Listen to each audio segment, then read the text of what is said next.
repair a wounded soul? Nobody can do it. But the soul refers to your emotions, your feelings, and your instincts. Now, man is called to do a little different. His Bible calls it walking in the Spirit. The spirit of man is seated in our intellect and in our morality, the ability to reason, to know right from wrong, good from bad.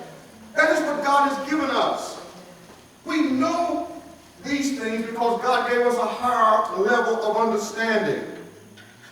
And so what happens is that if we do not use the intellect that God has given us, we're going to live over our emotions and our feelings. And people have learned how to manipulate and use your feelings and your emotions against you. Have you learned how to manipulate them to use them to their best benefit?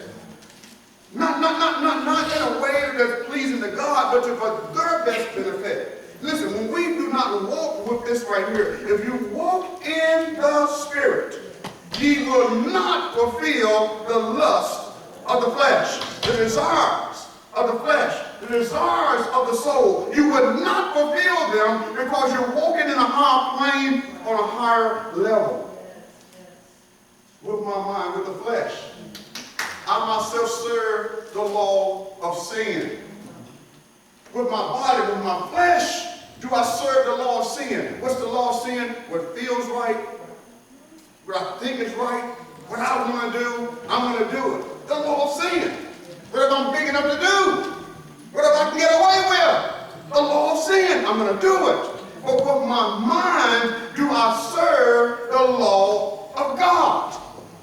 With this right here, the thing that separates me from the animals, with my morality, with my understanding, with my intellect, I serve the law of God. So if I walk in the Spirit, I will not fulfill the lust of the flesh. I know right from wrong. I know good from bad. So I will not fulfill the lust of the flesh.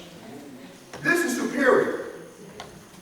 This thing that God gave us is superior. And the fact that we do not use it, the fact that we do not use it the way God intended, saints, it's a shame. Now, what's the old Negro thing, the black colleges they used to go, the old slogan they used to have? A mind is what? It's a terrible thing to waste. Saints, it is a terrible thing to waste what God has given us. That being said, I want you to turn me to the book of Romans. The 10th chapter and that 3rd verse. When you have it, go ahead and read it for me.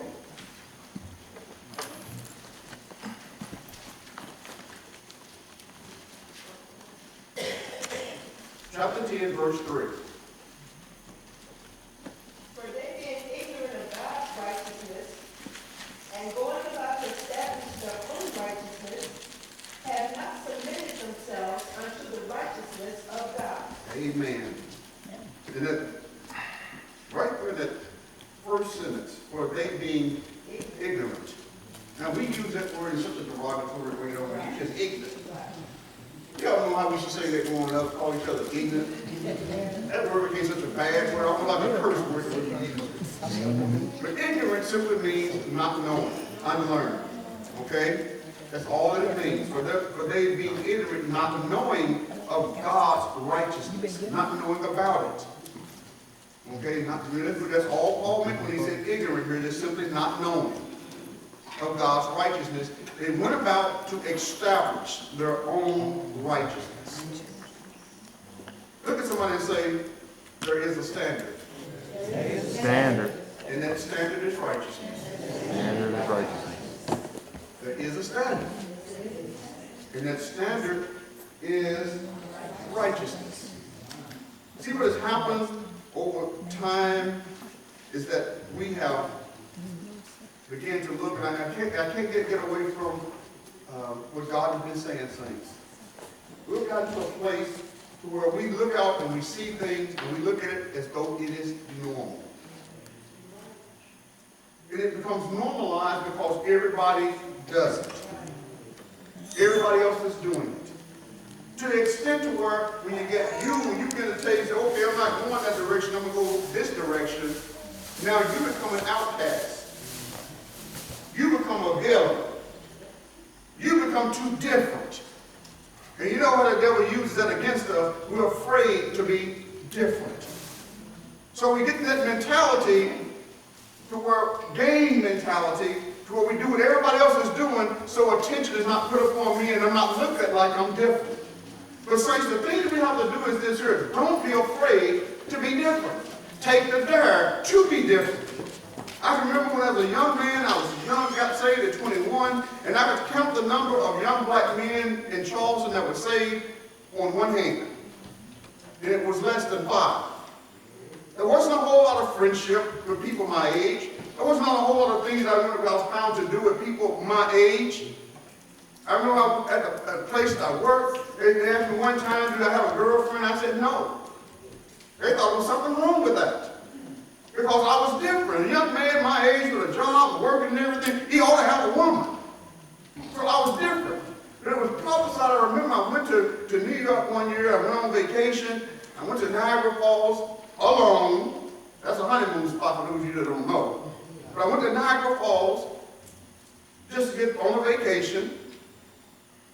And when I went up there, a missionary friend of mine that I knew was living there, and I stopped by, we were visiting, her and her, the missionary group, they were getting ready to go out on the streets and to the houses and do the missionary thing. But before I left town that day, they wanted to pray for me.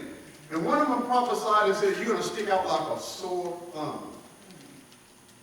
23-year-old young man at the time. You're going to stick out like a sore thumb. I didn't know fully what they were talking about and what God meant at that time. But it didn't take long after that for me to realize what he was talking about, what God meant. He uses us to stick out because somebody has to set a standard. The standard always sticks out, like that sore thumb. If the standard was like everybody else, it wouldn't be a standard. God sets a standard and it's always going to stick out, like that sore thumb.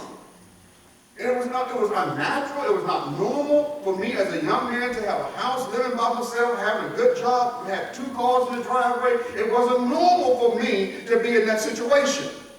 But God has a standard.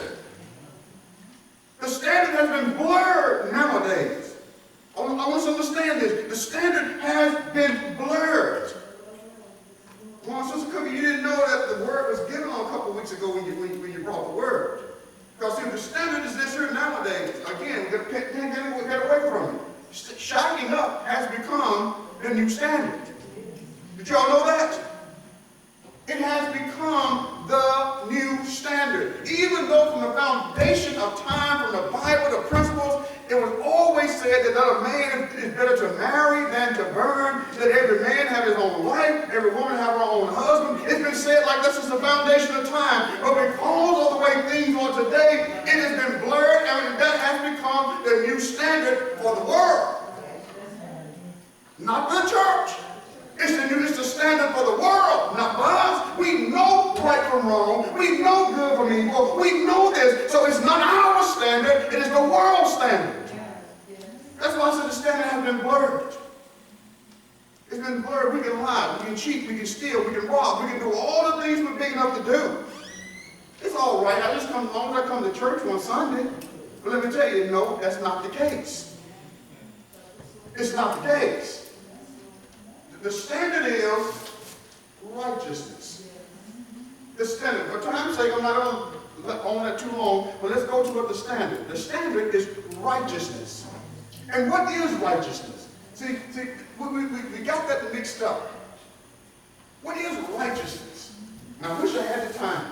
Oh, I wish I had the time. Righteousness is nothing but right living. But the thing is, where does right living come from? I don't think the average person has really got into the Bible and looked at this and studied this and realized it's not something that magically takes place. No, it doesn't happen like that. It starts with this right here. It starts right here. Righteousness starts right in our minds that God has given us. See, the Bible says that righteousness, it comes from righteousness. Someone read very quickly to me, first of all, before we go to that point. Go to Romans 12, 1 and 2. We can actually almost quote that, can't we? Romans 12, 1 and 2. I beseech you, brothers, by the mercies of God, that you Present your a body. living sacrifice, holy and acceptable unto God, which is a reasonable service. And be not conformed to this world, but be ye transformed by the renewing of your mind, that you might prove what is that good and acceptable and perfect will of God. There is a standard. There is a standard. Not just in some things, but in all things, there is a standard. Listen, God set a standard so that we would know where to go and what to do. If there's no standard, then people live any way they want to. Just recently, I think I shared with somebody, maybe at the church, where I was on Facebook one day a few weeks ago, and I saw that there was a preacher that put on there, the Bible has been, there's some things in the Bible that's been changed. And I can guarantee you, he didn't realize the damage that he was doing when he said that. And there was one young man that came back after that said, that's 100. I never would believe that you would admit that. Tell the preacher that. Now, Tim, what happened here? People always are looking for a way, for a reason not to do what they want to do. So if something in the Bible has been changed, and some things in the Bible have been changed, now they can determine for themselves what has and what has not been changed. They can go about now and establish their own righteousness. Because the Bible has been changed. We know the white man or the rich man or somebody that did something and changed it, whether we know it. So now I can pick and choose. We call it cherry picking. I can pick and choose what in the Bible is right and what's not right because the preacher said it's been changed. Even if I thought that some things in the Bible has been changed, I would never say it. But I do have this here, is my faith in my God that I serve, that he is not going to let his word be tainted or changed to the extent where I don't know what's right and what's wrong. I don't believe it.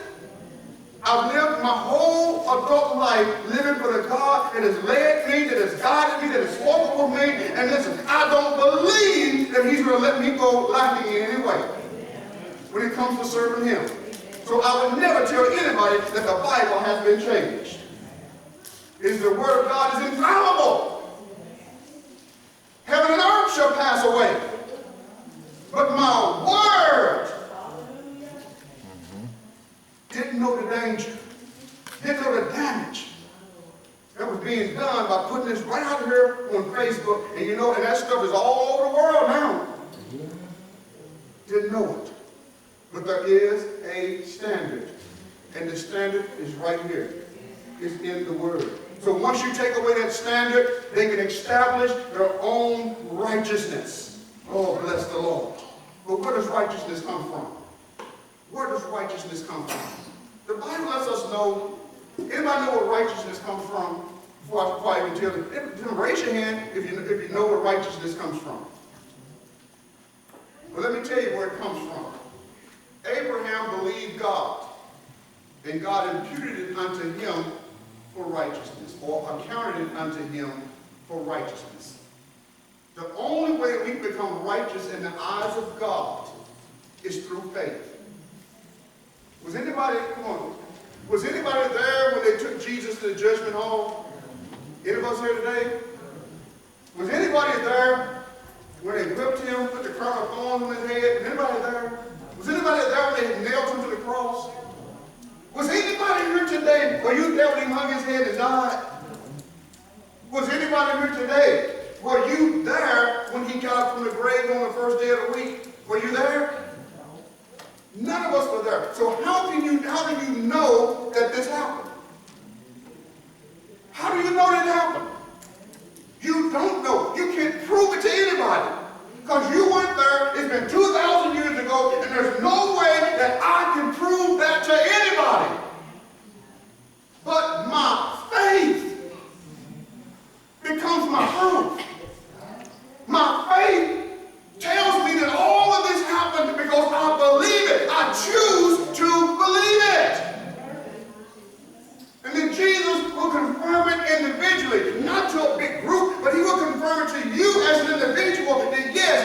happen. How do I know Jesus is alive today? Because he's alive in me. I can see the results in my life. And that's how I know he lives. He speaks to me, walks with me, talks with me. That's how I know he lives. It's my faith.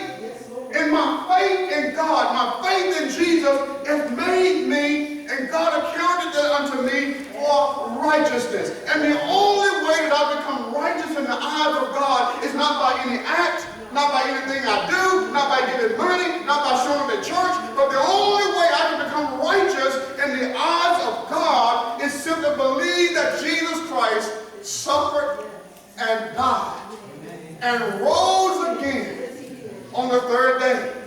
That's the only way that we can become righteous in the eyes of God. Did y'all know that? Oh, of course you did, because I didn't see any hands go up. But righteousness is by faith. It is by faith. It's not by any act. It's not anything we can do. The Bible said righteousness is of faith. Now righteousness, again, we said is right living. And right living happens because we have faith in God. People say, I got faith. Yes, you may have some faith. But that one man said, Lord, help thou I believe, but help thou my unbelief. Paul said there is a faith or a belief unto salvation. The devil believes, but he's not saved. Amen. And I hear all the time people say, well, I'm spiritual. I'm not religious, but I'm spiritual. I want you to contest that. The devil believes, saints, but he's not saved. The devil believes, but he still ain't living right. He still causing devilment and hell in everybody's life that he can. But he believes. There is a belief, as Paul said, unto righteousness, unto salvation.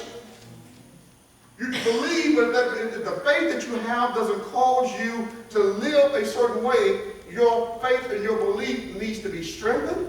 It needs to be reinforced. It needs to be changed.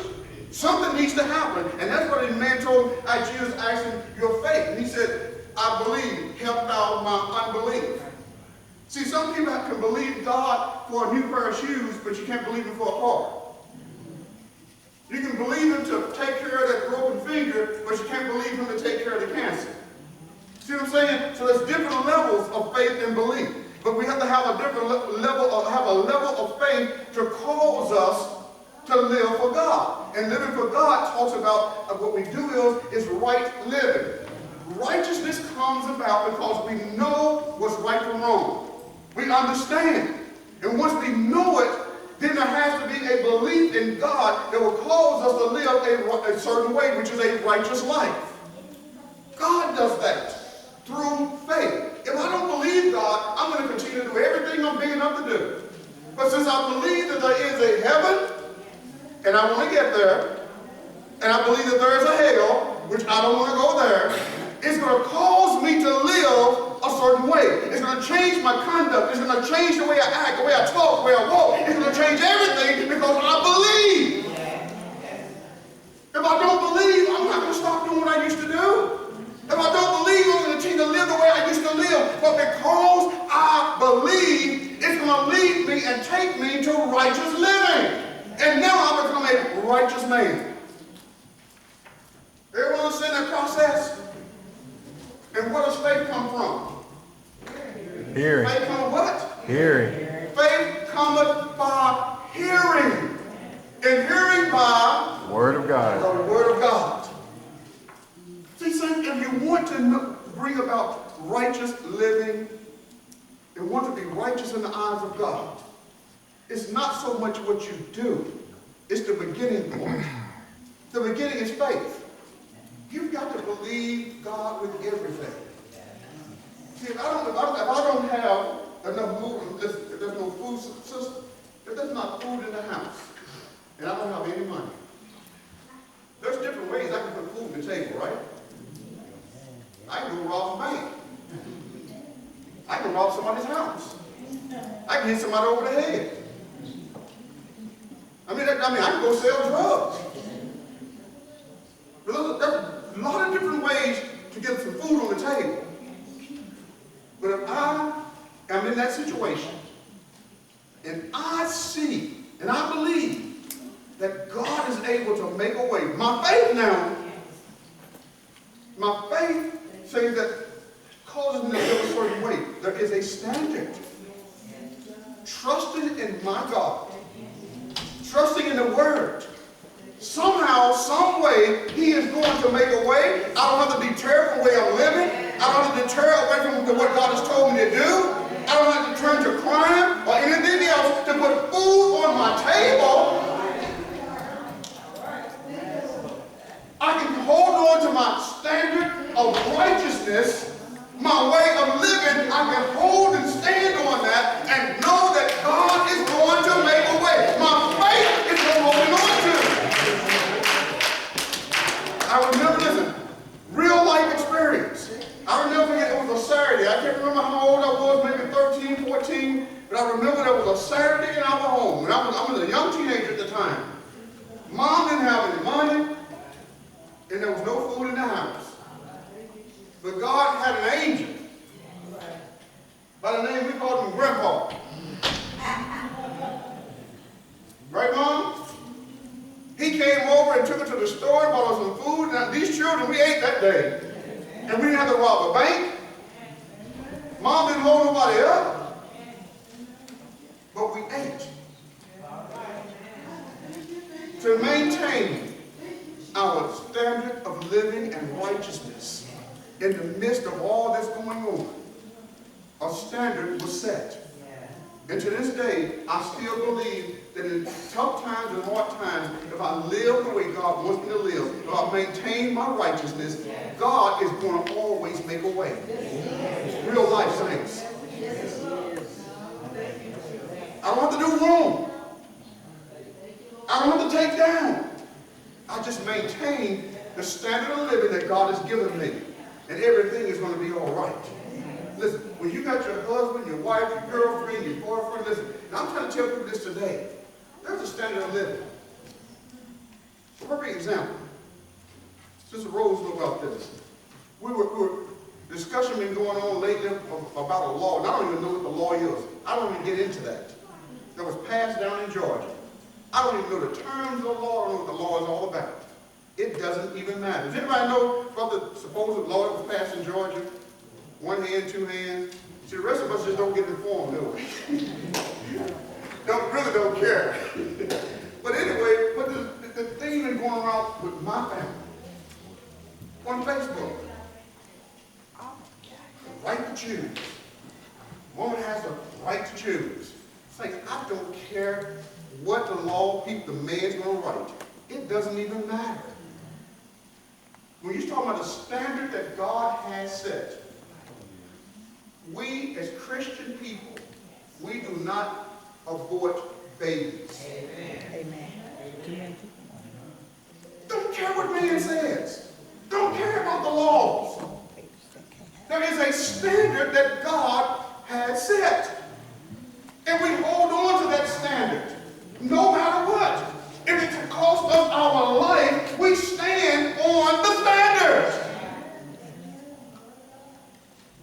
But what has happened, and I told you because of education, because of all these different things, and I told you I don't have time, but through all of this, the standard has been blurred. The standard was always there. We have, because of our new society and everything else, we've allowed the standard to be blurred. Did you all know I did a workshop years and years ago on the fall of God's church? In the beginning, we took a look at the church. The church was on a level up here. Oh yes, the church was here. You look at them, they were a loving church. They were a compassionate church. They shared what they had one to another. They came and they rejoiced in the Lord. There was a standard. The church was up here. But over time, you watch the church sink down. And you know what? The church can't see where it is falling from because we still got our eyes on the world. Yes, the world has gone from here way down there. And so we still think we're good, we're okay because the world is down there, but we're still not looking to see how far we have fallen from God, from the standard that was initially set. And this is what we strive for, is up here where the church originally was, where God established the church at, and that's what's missing today. The standard has always been, saints, because of our education level, because we don't understand, we don't read, we don't know the history, and if we don't know our history, what's going to happen? Repeat it. We're doomed to repeat it. We're doomed to repeat it. Going back to the old Roman Empire, I'll give you an analogy here. Did y'all know, anybody know anything about the Roman Empire? Did any study on it? Come on, raise your hand if you know it. I'm trying to cut through some things. Well, the Roman Empire was the greatest empire the world has ever known. All you all remember Julius Caesar, Augustus Caesar, Nero, and all these other emperors and Caesars they had. Remember those guys. Well, it's the greatest empire the world has ever known. Nobody could stand up to the Romans. Nobody could do it. They were such power. They were men of war. They just did so much back in those days. I don't have time to get into all of it, but the Romans had it going on. The Roman Empire was destroyed. Anybody know how the Roman Empire was destroyed? Raise your hand if you know how the Roman Empire was destroyed. Within. There was no enemy that could defeat them from without. They were too strong, too powerful. Not one enemy could destroy them. They did it to themselves. The greatest economic and military power that the world has ever known. You're sitting on it right now. That's right, Sister Tyson. This nation, the United States, is the greatest military power that has ever been known. The greatest economic power that the world has ever had. We're sitting on it right here. There's never been a country as wealthy as this country right here. And yet we're being destroyed. Where are we being destroyed from? Within. From within. It is being destroyed because of the moral fabric that's being taken away. The moral fabric destroys a nation. Moral fabric destroys a family. Moral fabric destroys, the decaying moral fabric destroys even the church. The church is loving and kind and will put up with a lot of things, but there's a certain point where the church has to say there is a standard. Thanks, there is. That's the reason we preach the way we preach, the way we teach the way we teach, because there is a standard that only God has established. And we cannot deter from it, we can't get away from it as a standard for a preacher. As y'all know, everybody has their own, what they think a preacher ought to be. But God knows exactly what he wants the preacher to be. He says, gifts and callings are without repentance. And I guarantee you this, and in my heart, I still believe to this day, that God don't want a person standing behind this podium unless they've truly given their life and their heart to God. I don't think it's given to people who are looking for money, looking for popularity, who are looking for fame. Even when as workers in the church, God wants people that are loving, that care about people to work in the church. You don't work in the church to build your reputation, to build your name. You do it because you care about people. So the standards are there, but they have been blurred. You go to some denominations now, thanks to God, and that's why I say many times, I'm so glad that that we are independent. I'm so glad. You go to some of these denominations now, and everything is a cat fight, dog fight, and everything else to get to the top. They want titles, they want positions, they want all of this, and yet no one cares about the people. There is a standard that God has set. And that standard God spoke to me over 20 years ago, and he said, the people come first. There is a standard for all things. In the home, there's a standard. Yes, saints of God, I know the standard has been blurred now, but in the home, did y'all know the man is still the head of the home? I know that nowadays that's not the chic thing, that's not the sexy thing, the right thing, but it's still the same thing, saints, in the eyes of God. Man is still the head of the household. You don't hear that very much being preached now, do you? They're not talking about that anymore. But if we're going to stick to the standard of God, there is a standard. Does that mean that woman is inferior to man? Not in any way at all. Does that mean that man makes all the decisions, woman makes no decision? Not at all. You're all missing the standard here. It means that the man has to take headship. Because anything with more than one head, come on, Unnatural. unnatural. So there can't be two heads in the household. You're not going to go very far. One will go in this direction, one will go in that direction. You're pulling against one another. So God knew what he was doing when he set the standard. We have the standards in the church. Standards on the job. Standards in the home. Listen, perfect example, on the job. I sit for a lot of years, I sit back and I watch people on the job. Anybody ever just sit back and watch people on their job?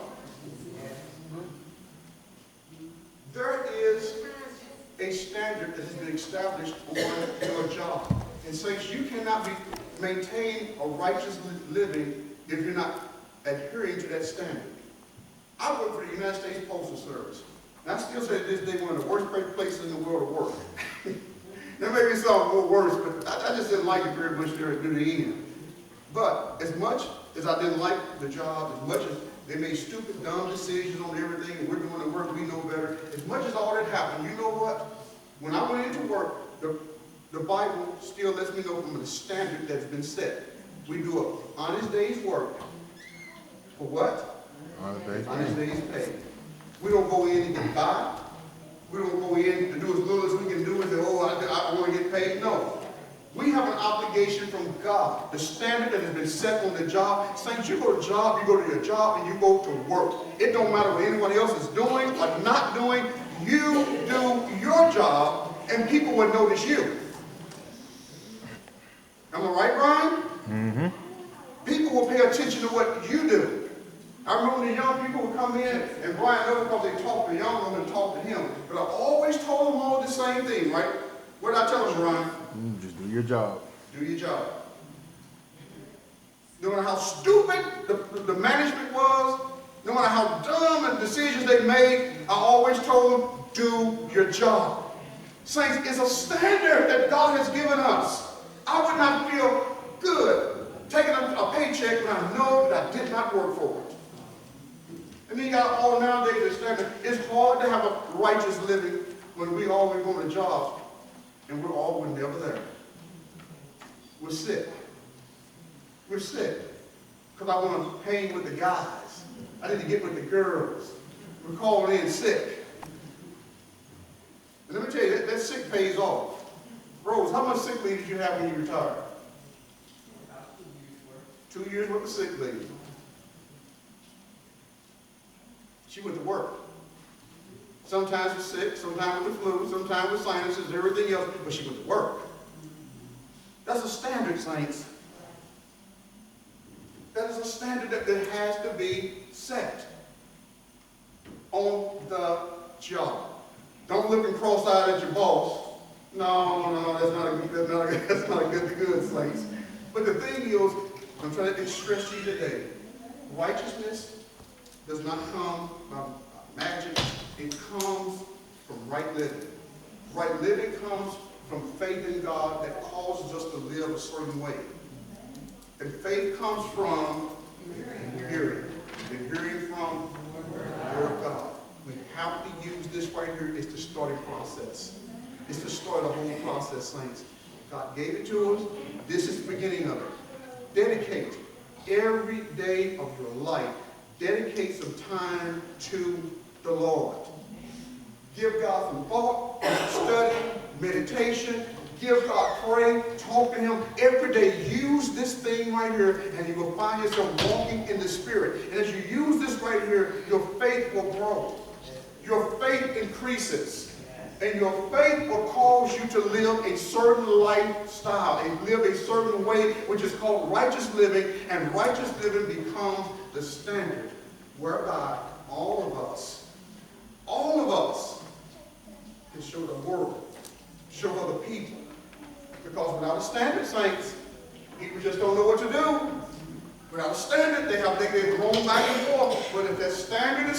there. I got to get to where Cassell is. I got to get there where Sister Weems is. I got to get there. But the people don't know because the only Bible, or Sister Dixon, the only Bible some people are going to read is us. And we must set the standard. Look at someone again and say, there is a standard. And that standard is righteousness. God bless you. God keep you. And I was sharing, I was talking to my sister on this morning, and she was telling me about the service that she went to on last night.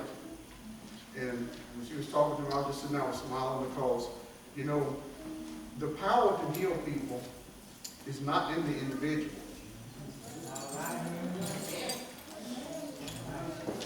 Where does it come from? He was telling me about how the young man was up there and he was laying hands, people were falling out, even preachers falling out. But where did it come from? The person might be anointed. Jesus said, when he went out to his hometown, he said, he didn't do a lot of great works down there, did he? Why didn't he do a lot of great works in Nazareth? That's his hometown. That's people know him. Why did he do a lot of great works? See, people know until I hear you talking. And all of you're right. Because they didn't believe, they saw him just as Jesus, the carpenter's son. Didn't see anything special about it. Even though he was the Son of God, he could not heal people. He could not deliver them. Even though he was the Son of God, with all this power, they couldn't get healed. Where did it come from? So where did the power to get healed come from? Your faith. There was a woman, there was a big crowd around Jesus one day. A huge crowd. And this one woman had tried for 12 years to get deliverance and get healed from her condition. She had an issue of blood, the Bible said. For 12 long years, she spent every penny that she had, Sister Virginia. Everything she had, and still was no better than the Bible says. But when she heard about Jesus, she heard about Jesus. Oh, he was in the midst, and so she said, he heard about him being there, and so she went, she said, if I can just do what? I don't need him to pray for me. I don't need him to lay hands on me. I don't need him to look at me. But if I can just touch the hem of his garment, I shall be made whole. The power to be healed was in her all the time. So she went and she pressed her way through the crowd, and she went and she grabbed the hem of that garment. And within herself, the Bible said within herself, she could feel and she knew that her blood was dried up. When she touched the hem of her garment, she said, I got what I wanted. I got what I needed when she grabbed the hem of that garment. Hallelujah. Oh, bless his name. Jesus didn't lay hands. He didn't even know what was there until he said, oh, I felt something. I felt something. Oh, bless his name. And he turned around, what did Jesus say? Who touched me?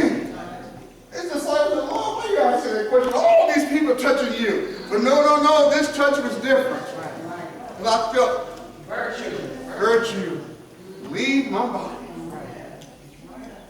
I felt a touch of faith, a touch of belief. And her faith is what caused her to be made whole. It wasn't the power of Jesus alone, but it was her faith. Jesus didn't touch her, didn't pray for her, didn't breathe on her, didn't do any of that. She just touched the hem of it. Listen, he could take that garment off and put on another garment. It wasn't even in the garment. And found a woman being afraid. She was afraid of what, knowing what had happened in her. She fessed up and said, it was me. And he said, woman, go that way.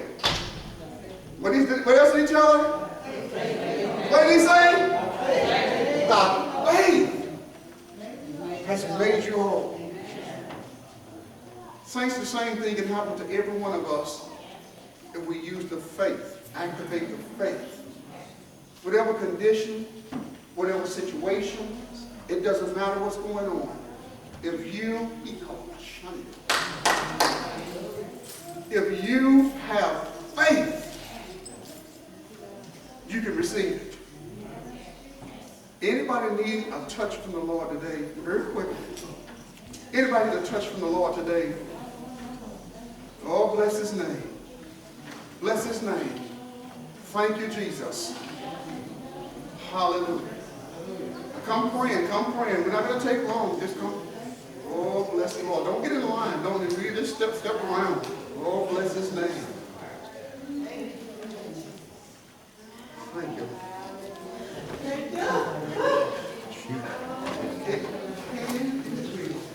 Your faith. Do you believe? Do you believe? Do you believe? Hallelujah. See, Sister Rose, sometimes there's a season. There is a season when God does this all over, when people are receiving from the Lord. Just come believe it. Come believe it. Hey, don't look for somebody to pray. Lay hands. Don't come looking for that. Come with your faith. That woman, her faith. She moved something in Jesus because she came in faith. She moved something in Jesus. Something activated in him. He said, somebody touch me believing. Somebody touch me trusting. Hallelujah. Hallelujah. I'm going to receive it. I'm going to receive it. I'm going to recover. I'm going to receive it on today.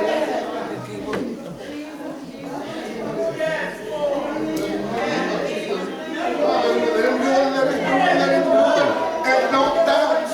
I don't doubt my God. He can do all things but fail.